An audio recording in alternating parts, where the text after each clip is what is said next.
I love you as well. Earlier this year I went to the Formula E Forum to learn a bit about Formula E, how it's going to be developing. We heard from David Richards and Lord Paul Drayson, and of course here again today we're learning more about the green technologies, the impact of that on the sport, the development behind the battery technology and the research behind that, where the sport's going to be run. And also I have an interview with the president of Formula E, Alejandro Agag, and he tells us a bit more, as a little bit of insight from him as well. But of course here you see the car that they're going to be running in the championship. It's still a very early stage at the moment, and we'll be looking to see how that develops. They'll be testing the car in the coming days, and we look forward to seeing the performance on it as well.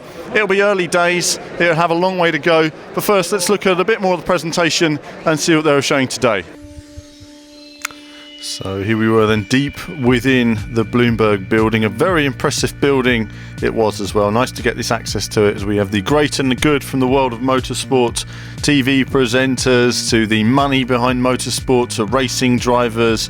You'll spot them all in this room. A couple of ex-Formula One drivers there, including Damon Hill. I think you'll see him, there he is, just across to the right of the shot there, sneaking around in the background. Everyone wanting to get a glimpse of the car and discuss the potential of the Formula E, what it's going to be about. But for a lot of people it was really finding out about the sort of environmental impact and what's going to be working around not just the sport but transporting the sport around the globe, and an idea of how the racing was going to work in terms of how it's going to be balanced and how the technology and the finances behind it were going to be shared out equally around the industry. So this is a nice look at the car.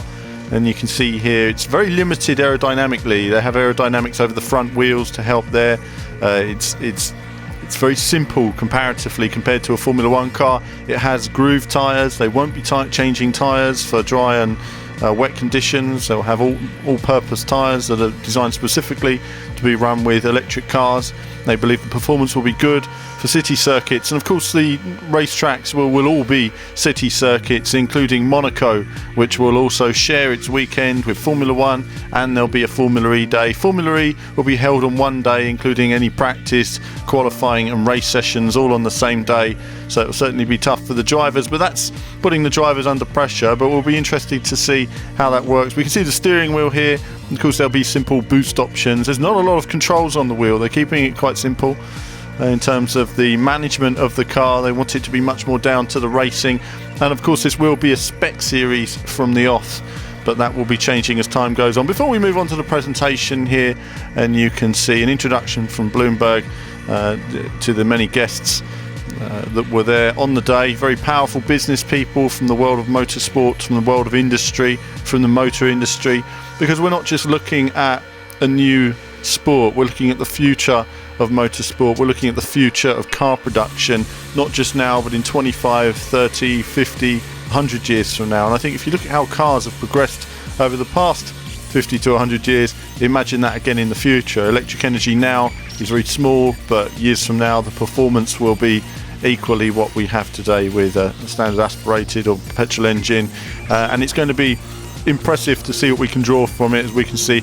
Alejandro Agag there taking to the stage and explaining his vision to everyone. Before that was then covered by some of the other speakers looking at the electric markets around the world, and that's what Bloomberg were presenting in terms of the financial structure of the industry right now, how the shares are growing and how they're projecting the growth within this sector in terms of investment, infrastructure, country's infrastructure, as well as the racing.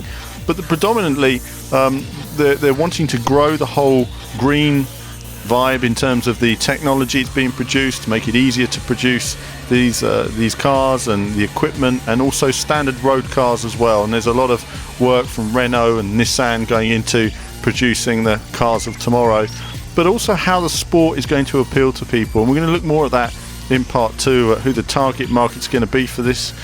Certainly this right now is the investment. It's bringing in the investment required, and then next year it's going to be much more of a build up towards Formula E Championship. What's it going to be about? Who's going to be driving in it?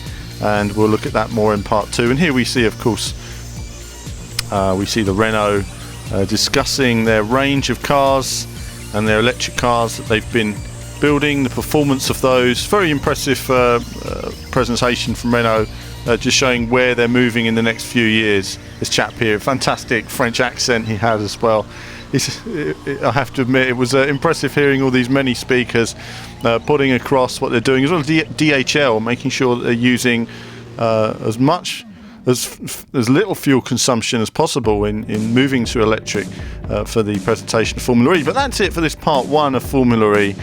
Part 2, we're going to speak to Alejandro Agag, the president and CEO of Formula E, and of course, if you missed it, there's also the original Formula E forum, which we recorded earlier this year, so do check that out as well. And that's it from me. As ever, more soon.